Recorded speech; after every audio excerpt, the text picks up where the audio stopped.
Hello ಸ್ನೇಹಿತರೆ, good afternoon. ಇನ್ನೇನು ಸ್ವಲ್ಪ ಹೊತ್ತು ಗುಡ್ ಈವ್ನಿಂಗು ಆಗುತ್ತೆ. ಈಗ ವ್ಲಾಗ್ ಸ್ಟಾರ್ಟ್ ಮಾಡ್ತಾ ಇದ್ದೀನಿ. ಕುಡಿಲ್ಲ, ಈ ಡಾಲ್ ಯಾರು ಕೇಳಿದ್ರು. ಈ ಡಾಲ್ ನಾನು ಆನ್ಲೈನಲ್ಲಿ ತೊಗೊಂಡಿದ್ದು. ನಾನು ತೊಗೊಂಡಿದ್ದಲ್ಲ, ಸಾನು ತೊಗೊಂಡಿದ್ದು. ಸೊ ಇದರದ್ದು ಲಿಂಕ್ ಕೇಳಿದ್ರಿ, ನಾನು ಕೊಟ್ಟಿದ್ದೆ. ಬಟ್ ನಿಮ್ಗೆ ಯಾರಿಗಾದ್ರೂ ಇನ್ನೂ ಬೇಕು, ನಾನು ಕೊಟ್ಟಿಲ್ಲ ಅನ್ನೋ ಹಾಗಿದ್ರೆ ಲಿಂಕ್ ಡಿಸ್ಕ್ರಿಪ್ಷನ್ಲಿರುತ್ತೆ, ಚೆಕ್ ಮಾಡಿ. ಮರ್ಮೇಡ್ ಡಾಲ್ ತುಂಬ ಚೆನ್ನಾಗಿದೆ, ಕ್ವಾಲಿಟಿ ಅಂದರೆ ಈ ಬಾರ್ಬಿ ಬ್ರ್ಯಾಂಡ್ ಬರುತ್ತಲ್ವ ಅದರದ್ದು ಚೆನ್ನಾಗಿದೆ. ಎಷ್ಟೇ ಆಡಿದ್ರೂ ಕಿತ್ತೋಗೋದಿಲ್ಲ. ಕೂದಲು ಅಷ್ಟೇ, ಎಷ್ಟೇ ಬಾಚಿದ್ರೂ ಕಿತ್ತೋಗೋದಿಲ್ಲ. ಸಾನು ಬರ್ತಡೆಗೆ ಒಂದು ಇಷ್ಟುದ ಡಾಲ್ ತೊಗೊಂಡಿದ್ವಿ ಅಲ್ವಾ, 1,500ನೋ 2,000ನೋ ಅದು 500 ನೀನು ಕೊಟ್ಟಿದ್ದು. 1000 ಅದು ಸ್ನೇಹಿತರೆ, ಅವಳು ತೊಗೊಂಡಿದ್ದ ಉದ್ದೇಶನೇ ಹೇರ್ ಸ್ಟೈಲ್ ಕಲಿಬೇಕು ಅಂತ ಹೇಳಿಬಿಟ್ಟು. ದೊಡ್ಡ ಡಾಲ್ ಅಲ್ವಾ, ಕೂದಲು ಚೆನ್ನಾಗಿ ಉದ್ದಕ್ಕಿರುತ್ತೆ ಅಂತ.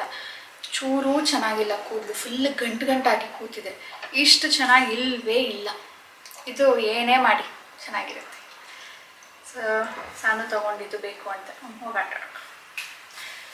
ಈಗ ಸ್ನೇಹಿತರೆ, ಸಂಜೆ ಇನ್ನೇನು ಆಗೋದ್ರಲ್ಲಿದೆ. ಈಗ ವ್ಲಾಗ್ ಸ್ಟಾರ್ಟ್ ಮಾಡ್ತಾ ಇದ್ದೀನಿ. ಬೆಳಿಗ್ಗೆಯಿಂದ ಸ್ವಲ್ಪ ಬೇರೆ ಕೆಲಸಗಳಿತ್ತು, ಪೆಂಡಿಂಗ್ ಕೆಲಸಗಳು, ಅದನ್ನು ಮುಗಿಸ್ಕೊಂಡು ಆಮೇಲೆ ಅನ್ನೋ ಅಷ್ಟಕ್ಕೆ ಸಾನು ಕರ್ಕೊಂಡು ಬರೋದು, ಅಡುಗೆ ಮಾಡೋದು, ಊಟ ಮಾಡೋದು ಆ ಥರ ಆಗೋಯ್ತು.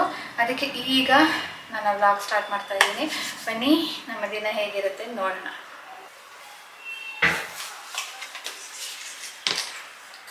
ಈ ಡಾಲ್ ಸಾನು ಹೇಳಿದ್ದು ನೋಡಿ ಹೆಂಗಾಗಿದೆ ಅಂತ. ಯಪ್ಪ, ಮುಟ್ಟಕ್ಕೇನೆ ಒಂಥರ ಬಿಡೋ, ಚೆನ್ನಾಗಿಲ್ಲ.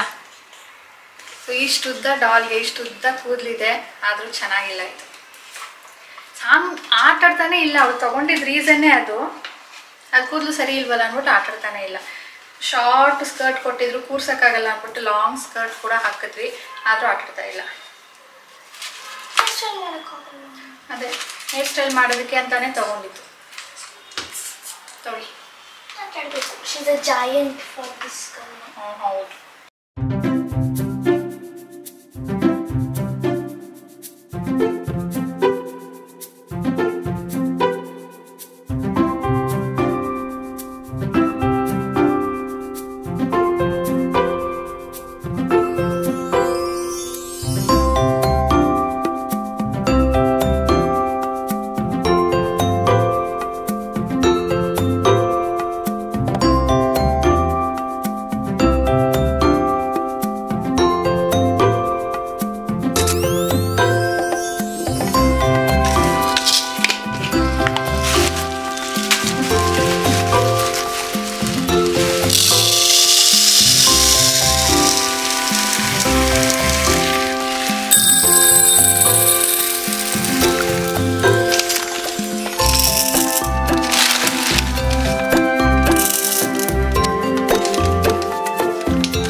ಈಗ ನನ್ನ ಕಿಚನ್ ಕೆಲಸ ಮುಗೀತು. ಮತ್ತು ರಾತ್ರಿಗೆ ಅಡುಗೆ ಮಾಡಬೇಕು, ಆವಾಗ ಬರ್ತೀನಿ. ಅಂದರೆ ರಾತ್ರಿಗೆ ಬರೋಲ್ಲ ನಾನು. ಸಂಜೆ ಕಾಫಿ ಟೀ ಮಾಡೋ ಟೈಮ್ಗೆ ಬಂದು ಕಾಫಿ ಟೀ ಎಲ್ಲ ಕೊಟ್ಬಿಟ್ಟು ಅಡುಗೆಗೆ ಸ್ವಲ್ಪ ಇದೆ, ಇನ್ನು ಸ್ವಲ್ಪ ಮಾಡಬೇಕಷ್ಟೇ. ಅದಕ್ಕೆ ಸ್ವಲ್ಪ ಆಗ ಮಾಡಿಟ್ಬಿಟ್ರೆ ರಾತ್ರಿಗೆ ಮತ್ತೆ ಚಪಾತಿ ರೊಟ್ಟಿ ಏನಾದರೂ ಹಾಕೋದಕ್ಕೆ ನನಗೆ ಈಸಿ ಆಗುತ್ತೆ. ಸೊ ಈಗ ಸ್ನೇಹಿತರೆ, ನಾನು ನಿಮ್ಮ ಜೊತೆ ಒಂದು ಇನ್ಫಾರ್ಮೇಷನ್ನ ಶೇರ್ ಮಾಡ್ತೀನಿ. ನಾನು ಹೇಳಿದ್ದೆ ನೋಡಿ, ಕೆಲವೊಂದು ಇನ್ಫಾರ್ಮೇಷನ್ನ ಒಂದು ಸೀರೀಸ್ ಆಗಿ ನಿಮ್ಮ ಜೊತೆ ಶೇರ್ ಮಾಡ್ತೀನಿ ಅಂತ. ಅದರಲ್ಲಿ ಫ್ರೂಟ್ ಬಗ್ಗೆ ಆಗಿರ್ಬೋದು, ಹೇರ್ ಫಾಲ್ ಬಗ್ಗೆ ಎಲ್ಲನೂ ಶೇರ್ ಮಾಡಿದ್ದೆ. ಹಾಗೆ ಇವತ್ತು ಏರ್ ಫ್ರೈಯರ್ ಬಗ್ಗೆ ಶೇರ್ ಮಾಡ್ತೀನಿ. ನಿಮ್ಮಲ್ಲಿ ಕೆಲವೊಬ್ಬರಿಗೆ ಡೌಟ್ಸ್ ಇದೆ, ಲೈಕ್ ಏರ್ ಫ್ರೈಯರ್ ಸೇಫಾ, ನಾನು ತೊಗೊಳ್ಬೇಕು ಅಂತೀನಿ ಆದರೆ ಅದು ಹಾರ್ಮ್ಫುಲ್ ಅಂತ ಹೇಳ್ಬಿಟ್ಟು ನಾನು ತೊಗೊಳ್ತಾ ಇಲ್ಲ, ನೀವು ಯೂಸ್ ಮಾಡ್ತಿದ್ದೀರಲ್ಲ ಅದು ಒಳ್ಳೇದಲ್ಲ ಅಂತ ಕೂಡ ಸುಮಾರು ಕಮೆಂಟ್ಸ್ ಬಂದಿದೆ. ನಾನು ಇದ್ರ ಬಗ್ಗೆ ಸ್ವಲ್ಪ ರಿಸರ್ಚ್ ಮಾಡಿದೆ, ವಿಡಿಯೋಸ್ ನೋಡಿದೆ, ಗೂಗಲ್ ಸರ್ಚ್ ಮಾಡಿದೆ. ಆವಾಗ ನನಗೆ ಕೆಲವೊಂದು ಫ್ಯಾಕ್ಟ್ಸ್ ಗೊತ್ತಾಯಿತು, ಅದನ್ನು ನಿಮ್ಮ ಜೊತೆ ಕೂಡ ಶೇರ್ ಮಾಡ್ತೀನಿ. ಮೊದಲನೇದಾಗಿ ಏರ್ ಫ್ರೈಯರ್ ಯಾಕೆ ಯೂಸ್ ಮಾಡೋದು? ಏರ್ ಫ್ರೈಯರ್ ಯೂಸ್ ಮಾಡೋದು ಆಯಿಲ್ ಫ್ರೈ ಮಾಡ್ತೀವಲ್ವಾ, ಅದ್ರ ಬದಲು ಆಯಿಲ್ ಲೆಸ್ ಫ್ರೈ ಮಾಡೋದಕ್ಕೆ. ಲೈಕ್ ನಾವೀಗ ಪೊಟ್ಯಾಟೊ ಫ್ರೈಸ್, ಫ್ರೆಂಚ್ ಫ್ರೈಸ್ ಮಾಡ್ತೀವಲ್ವ, ಅದನ್ನು ಡೀಪ್ ಫ್ರೈ ಮಾಡ್ತೀವಿ, ಅದನ್ನು ಇದರಲ್ಲಿ ಮಾಡ್ಕೊಳ್ಬೋದು. ನಾನು ನಿಮಗೆ ಶಂಕರಪಾಳಿ ಕೂಡ ನಾನು ಏರ್ ಫ್ರೈಯರಲ್ಲಿ ಟ್ರೈ ಮಾಡಿದ್ದೀನಿ ಅಂತ ಹೇಳಿದ್ದೆ. ಬೋಂಡಾ ಬಜ್ಜಿ ಕೂಡ ಮಾಡ್ಬೋದು ಅಂತ ಹೇಳ್ತಾರೆ, ನಾನು ಇನ್ನೂ ಟ್ರೈ ಮಾಡಿಲ್ಲ. ಸೊ ಆ ರೀತಿಯಲ್ಲಿ ನಾವು ಆಯಿಲ್ ಲೆಸ್ ಕುಕ್ಕಿಂಗ್ ಮಾಡಬೇಕು, ಫ್ರೈಸನ್ನು ಮಾಡಬೇಕು ಅಂದರೆ ನಾವು ಏರ್ ಫ್ರೈಯರ್ನ ಚೂಸ್ ಮಾಡಬೇಕಾಗುತ್ತೆ. ಸೊ ಏರ್ ಫ್ರೈಯರ್ ಯಾಕೆ ಹಾರ್ಮ್ಫುಲ್ಲ ಅಂತ ಕೇಳ್ತಾ ಇರೋದು ಅಂದರೆ, ಫುಡ್ಡು ಒಂದು ಹೈ ಟೆಂಪ್ರೇಚರಲ್ಲಿ ಕುಕ್ ಮಾಡಿದಾಗ, ಬೇಕ್ ಅಥವಾ ರೋಸ್ಟ್ ಅಥವಾ ಫ್ರೈ ಮಾಡಿದಾಗ ಒಂದು ಕೆಮಿಕಲ್ ರಿಲೀಸ್ ಆಗುತ್ತೆ, ಆಕ್ರಿಲಾಮೈಡ್ ಅಂತ ಹೇಳಿಬಿಟ್ಟು. ಈ ಕೆಮಿಕಲ್ ಕ್ಯಾನ್ಸರ್ ಕಾಸಿಂಗ್ ಅಂತ ಇದೆ.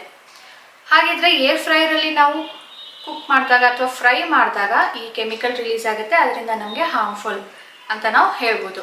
ಆದರೆ ಬರೀ ಏರ್ ಫ್ರೈಯರಲ್ಲ, ಓವನ್, OTG, ಟೋಸ್ಟ್, ನಾವು ಬರೀ ತವಾ ಮೇಲೆ ಟೋಸ್ಟ್ ಮಾಡ್ತೀವಿ ಅಂದ್ರೂ, ಟೋಸ್ಟರ್ ಇರುತ್ತಲ್ವ ಅದರಲ್ಲಿ ಮಾಡ್ತೀನಿ ಅಂದ್ರೂ, ಡೀಪ್ ಫ್ರೈ ಮಾಡ್ತೀನಿ ಫುಡ್ಡನ್ನು ಆಯಿಲಲ್ಲಿ ಅಂದರೂ ಕೂಡ ಈ ಕೆಮಿಕಲ್ ರಿಲೀಸ್ ಆಗುತ್ತಂತೆ. ಯಾವಾಗಪ್ಪ ಅಂದರೆ, ಈಗ ನಾವು ಡೀಪ್ ಫ್ರೈ ಮಾಡೋದು ಯಾಕೆ ಅಂದರೆ, ನಮಗೊಂದು ಕ್ರಿಸ್ಪ್ ಬೇಕು, ಗೋಲ್ಡನ್ ಕಲರ್ ಬೇಕು ಅಂತ ಹೇಳಿಬಿಟ್ಟು ಒಂದು ಟೆಂಪ್ರೇಚರ್ ಫಿಕ್ಸ್ ಇರುತ್ತೆ, 250 Fahrenheit. ಅದಕ್ಕಿಂತ ಜಾಸ್ತಿ ಟೆಂಪ್ರೇಚರಲ್ಲಿ ನಾವು ಜಾಸ್ತಿ ಹೊತ್ತು ಡಾರ್ಕ್ ಬ್ರೌನ್, ಸ್ವಲ್ಪ ಬ್ಲ್ಯಾಕಿಶ್ ಮಾಡಿದಾಗ ಆ ಕೆಮಿಕಲ್ ರಿಲೀಸ್ ಆಗೋದು. ಈಗ ತಂದೂರಿ ಮಾಡ್ತಾರೆ ಅಲ್ವಾ, ತಂದೂರಿ ರೋಟಿ ಇರ್ಬೋದು, ತಂದೂರಿಯಲ್ಲಿ ಚಿಕನ್ ಇರ್ಬೋದು, ಅದು ಕೂಡ ಮೇಲ್ಗಡೆ ಸ್ವಲ್ಪ ಡಾರ್ಕ್ ಬ್ರೌನ್ ಬಂದಿರುತ್ತೆ, ಸ್ವಲ್ಪ ಬ್ಲ್ಯಾಕಿಶ್ ಬಂದಿರುತ್ತೆ. ಆ ಥರ ಆದಾಗ ಕೂಡ ಅಲ್ಲಿ ಕೆಮಿಕಲ್ ರಿಲೀಸ್ ಆಗುತ್ತಂತೆ. ಬರೀ ಏರ್ ಫ್ರೈಯರಲ್ಲ, ತಂದೂರಲ್ಲಿ ಕೂಡ ಮಾಡಿದಾಗಲೂ ಆ ಥರ ರಿಲೀಸ್ ಆಗುತ್ತೆ. ಸೊ ನಾವು ಯಾವ ರೀತಿಯಲ್ಲಿ ಫುಡ್ಡನ್ನು ಕುಕ್ ಮಾಡಬೇಕು ಅಥವಾ ಪ್ರಿಪೇರ್ ಮಾಡಬೇಕು ಅಂದರೆ, ಲೈಟ್ ಬ್ರೌನು. ನಾನು ನಿಮಗೆ ಫೋಟೋಸ್ ಶೇರ್ ಮಾಡ್ತೀನಿ ನೋಡಿ. ಬ್ರೆಡ್ಡನ್ನು ನೀವು ಟೋಸ್ಟರಲ್ಲಾದರೂ ಹಾಕಿ ತವಾ ಮೇಲಾದರೂ ಟೋಸ್ಟ್ ಮಾಡಿ, ಲೈಟ್ ಬ್ರೌನ್ ಇರಬೇಕು, ಡಾರ್ಕ್ ಬ್ರೌನ್ ಮತ್ತು ಸ್ವಲ್ಪ ಬ್ಲ್ಯಾಕಿಶ್ ಬ್ರೌನ್ ಆ ಥರ ಬರಬಾರ್ದು. ಆ ಥರ ಬಂದಾಗ ಅಲ್ಲಿ ಕೆಮಿಕಲ್ ರಿಲೀಸ್ ಆಗಿರುತ್ತೆ. ಈಗ ನಾವು ಡೀಪ್ ಫ್ರೈ ಮಾಡಿದಾಗ ಅಷ್ಟೇ, ಸ್ವಲ್ಪ ಲೋ ಟೆಂಪ್ರೇಚರಲ್ಲಿ ಸ್ವಲ್ಪ ಲೈಟ್ ಬ್ರೌನ್ ಆದ ತಕ್ಷಣ ಅದನ್ನು ತೆಗೆದುಬಿಡಬೇಕು. ಜಾಸ್ತಿ ಕ್ರಿಸ್ಪ್ ಬೇಕು ಅಂತ ಹೇಳ್ಬಿಟ್ಟು ಜಾಸ್ತಿ ಡಾರ್ಕ್ ಬ್ರೌನ್ ಮಾಡಿದಾಗ ಅದು ಕೆಮಿಕಲ್ ರಿಲೀಸ್ ಆಗೋ ಚಾನ್ಸಸ್ ಇರುತ್ತೆ. ಡೀಪ್ ಫ್ರೈಯರಲ್ಲಿ ಟೋಸ್ಟ್ ಮಾಡಿದಾಗ, OTGಯಲ್ಲಿ ಕೂಡ ಹಾಗೇನೆ, ತಂದೂರಲ್ಲಿ ಕೂಡ ಹಾಗೇನೆ, ಏರ್ ಫ್ರೈಯರಲ್ಲಿ ಕೂಡ ಹಾಗೇನೆ. ಈಗ ಎಸ್ಪೆಷಲಿ ಪೊಟ್ಯಾಟೋಸ್, ಗ್ರೇನ್ಸ್ ಆ್ಯಂಡ್ ಕಾಫೀಸಲ್ಲಿ ಜಾಸ್ತಿ ಇರುತ್ತಂತೆ. ಯಾಕೆ ಅಂದರೆ, ಕಾಫಿನ ನಾವು ರೋಸ್ಟ್ ಮಾಡಿಬಿಟ್ಟು ಆಮೇಲೆ ಅಲ್ವಾ ಬೀನನ್ನು ರೋಸ್ಟ್ ಮಾಡಿ ಪೌಡರ್ ಮಾಡ್ಕೊಳ್ಳೋದು. ಸೊ ಅದಕ್ಕೂ ಕೂಡ ಹೈ ಟೆಂಪ್ರೇಚರಲ್ಲಿ ಮಾಡಿದಾಗ ಅದರಲ್ಲಿ ಕೂಡ ರಿಲೀಸ್ ಆಗುತ್ತಂತೆ. ಹಾಗೆಯೇ ಪೊಟ್ಯಾಟೋಸಲ್ಲಿ ಸ್ಟಾರ್ಚ್ ಜಾಸ್ತಿ ಇರುತ್ತೆ, ಅದು ತುಂಬ ಬೇಗ ಕ್ರಿಸ್ಪ್ ಆಗೋದಿಲ್ಲ. ಸೊ ನಾವು ಕುಕ್ ಮಾಡೋ ಮುಂಚೆ ಸ್ಟಾರ್ಚನ್ನು ರಿಮೂವ್ ಮಾಡಿಬಿಟ್ಟು ಕುಕ್ ಮಾಡಬೇಕು. ಜಾಸ್ತಿ ಟೆಂಪ್ರೇಚರಲ್ಲಿ ಮಾಡಬಾರ್ದು, ಆ್ಯಂಡ್ ಜಾಸ್ತಿ ಹೊತ್ತು ಮಾಡಬಾರ್ದು. ಅದು ಡೀಪ್ ಫ್ರೈ ಆಗಿರ್ಬೋದು, ಏರ್ ಫ್ರೈಯರಲ್ಲೇ ಆಗಿರ್ಬೋದು. ಈ ಥರ ಕಾರ್ಬ್ಸ್ ಜಾಸ್ತಿ ಇರೋ ಅಂಥ ಸಮ್ ಫುಡ್ಸಲ್ಲಿ ಮಾತ್ರನೇ ಇದು ನಾವು ಕೆಮಿಕಲ್ ರಿಲೀಸ್ ಆಗೋದನ್ನು ನೋಡ್ತೀವಿ. So main reason is, light brown ಮಾಡಿದ್ರೆ ಫುಡ್ಡನ್ನು ಯಾವುದೇ ತೊಂದರೆ ಆಗೋದಿಲ್ಲ, ಅದು ಯಾವುದೇ ವೇಯಲ್ಲಿ ಆಗಿರ್ಬೋದು. ಅಂದರೆ ಫ್ರೈಯಲ್ಲಿ, ಡೀಪ್ ಫ್ರೈಯರಲ್ಲಿ ಯಾವುದೇ ವೇಯಲ್ಲಿ. ಡಾರ್ಕ್ ಬ್ರೌನ್ ಅಥವಾ ಬ್ಲ್ಯಾಕಿಶ್ ಮಾಡಿದಾಗ, ಈವನ್ ತಂದೂರಲ್ಲಿ ಮಾಡಿದ್ರೂ ಕೂಡ ನಮಗೆ ಆ ಕೆಮಿಕಲ್ ರಿಲೀಸ್ ಆಗೋ ಚಾನ್ಸಸ್ ಇರುತ್ತೆ. ಸೊ ಈ ಥರ ನನಗೆ ಗೊತ್ತಾಗಿದ್ದು.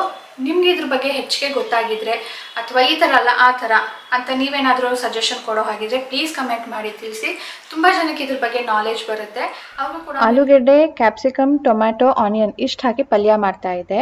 ಇದು ನಾನು ನೀರು ಹಾಕದೇನೆ ಬೇಯಿಸ್ಕೊಳ್ಬೇಕು. ಇದು ನೋಡ್ಬೋದು ನೀವು ಹೇಗೆ ಪ್ಯಾನ್ಗೆ ಅಂಟ್ಕೊಳ್ತಾ ಇದೆ ಅಂದ್ಬಿಟ್ಟು. ಸೊ ನಾನು ಅಂದ್ಕೊಂಡೆ ಇದನ್ನು ಏರ್ ಫ್ರೈ ಮಾಡೋಣ ಅಂತ ಹೇಳಿ. ಸೊ ಏರ್ ಫ್ರೈಯರಲ್ಲಿ ಇದನ್ನು ಹಾಕಿಬಿಟ್ಟು, ಮೊದಲೇ ಎಣ್ಣೆ ಹಾಕಿದ್ನಲ್ವ, ಪ್ಯಾನ್ಗೆ ಎಣ್ಣೆ ಹಾಕಿದ್ದೆ, ಸ್ವಲ್ಪ ಉಪ್ಪು ಹಾಕಿದ್ದೆ. ಈಗ ಅದನ್ನು ಏರ್ ಫ್ರೈಯರ್ಗೆ ಟ್ರಾನ್ಸ್ಫರ್ ಮಾಡ್ತಾ ಇದ್ದೀನಿ.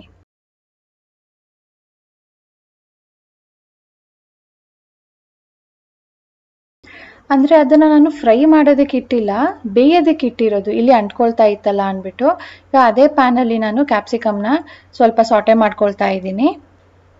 ಅದು ಸ್ವಲ್ಪ ಕಲರ್ ಚೇಂಜ್ ಆದ ತಕ್ಷಣವೇ ಅನಿಯನ್ನ ಸೇರಿಸ್ಕೊಳ್ತಾ ಇದ್ದೀನಿ. ಇದೆಲ್ಲನೂ ನಾನು ಪಲ್ಯ ಮಾಡೋದಕ್ಕೆ, ಬಟ್ ತುಂಬಾ ಬೇಯಿಸೋದಿಲ್ಲ, ನೀರು ಹಾಕಿ ಬೇಯಿಸೋದಿಲ್ಲ, ಹಾಫ್ ಕುಕ್ ಆಗಬೇಕು ಅಷ್ಟೇ.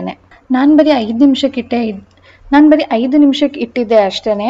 ತೆಳ್ಳಕ್ಕಿರೋದು ನೋಡಿ ಆಲ್ರೆಡಿ ಬ್ರೌನ್ ಆಗ್ತಾ ಇದೆ. ದಪ್ಪ ಇರೋದು, ಮಂದ ಇರೋದು ಮಾತ್ರನೇ ಬ್ರೌನ್ ಆಗಿಲ್ಲ, ಬಟ್ ಅದು ಬೆಂದಿದೆ, ತುಂಬ ಚೆನ್ನಾಗಿ ಬೆಂದಿದೆ. 3-4 ಮಿನಿಟ್ಸ್ಗೂ ಕೂಡ ಬೆಂದಿದ್ರೂ ಸಾಕಾಗ್ತಾ ಇತ್ತು. ಇದು ಫುಲ್ ಬೆಂದೋಗಿದೆ. ಈಗ ಇದೇ ಕೆಲಸ ನಾನು ಪ್ಯಾನಲ್ಲಿ ಮಾಡಿದಿದ್ರೆ ಟೈಮು ಹಿಡ್ಸಿರೋದು ಆ್ಯಂಡ್ ತುಂಬಾನು ಅಂಟ್ಕೊಳ್ತಾ ಇತ್ತು. ಇವಾಗ ನೋಡಿ ಈಸಿ ಆಯಿತು. ಸೊ ಈ ಥರ ನಾವು ಏರ್ ಫ್ರೈಯರ್ನ ಯೂಸ್ ಮಾಡ್ಕೊಳ್ಬೋದು. ಇದ್ರ ಲಿಂಕ್ ನಾನು ಡಿಸ್ಕ್ರಿಪ್ಷನಲ್ಲಿ ಇಟ್ಟಿರ್ತೀನಿ, ಚೆಕ್ ಮಾಡಿ ಇಂಟ್ರೆಸ್ಟ್ ಇರೋರು. ಇದ್ರ ಜೊತೆ ನಾನೀಗ ಒಂದು ಟೊಮ್ಯಾಟೊನ ಇದೇ ಥರ ಉದ್ದಕ್ಕೆ ಸ್ಲೈಸ್ ಮಾಡಿಕೊಂಡು ಹಾಕಿ ಉಪ್ಪು, ಖಾರ, ಅರಿಶಿನದ ಪುಡಿ ಇಷ್ಟೇ ನಾನು ಹಾಕೋದು. ಸೇರಿಸ್ಬಿಟ್ಟು ಒಂದು 5 ನಿಮಿಷ ಸಣ್ಣ ಉರಿ ಮಾಡಿ ಬಿಡ್ತೀನಿ. ಡೆಲಿಷಿಯಸ್ ಪಲ್ಯ ರೆಡಿ ಆಗುತ್ತೆ. ಈಗ ಊಟಕ್ಕೆ ಕುತ್ಕೊಂಡಿದ್ದೀವಿ. ನಾನು ಮತ್ತು ಸಾನು ಇಬ್ಬರೇನೆ, ಅಮ್ಮ ಮತ್ತು ರಾಜೇಶ್ ಇಬ್ಬರು ಆಮೇಲೆ ಊಟ ಮಾಡ್ತಾರೆ. ಹಾಗೆ ಇವತ್ತು ಅಪ್ಪ ಕೂಡ ಬಂದಿದ್ದಾರೆ. ಸಾನು ಚಪಾತಿ ಜೊತೆ ತುಂಬ ದಿನ ಆಯಿತು ಮಮ್ಮ ಪೀನಟ್ ಬಟರ್ ಟ್ರೈ ಮಾಡ್ತೀನಿ ಅಂದ್ಲು. ಸೊ ಓಕೆ, ಅವಳಿಗೆ ಚಪಾತಿ ಅಂದರೆ ತುಂಬ ಏನು ಇಷ್ಟ ಇಲ್ಲ, ಅದ್ರ ಜೊತೆ ಸಾಸ್ ಕೊಟ್ಟರೆ ಇಷ್ಟಪಟ್ಟು ತಿಂತಾಳೆ. ಅದಕ್ಕೆ ಪೀನಟ್ ಬಟರ್ ಹಾಕ್ಕೊಂಡು ಟೇಸ್ಟ್ ಮಾಡ್ತಾ ಇದ್ದಾಳೆ.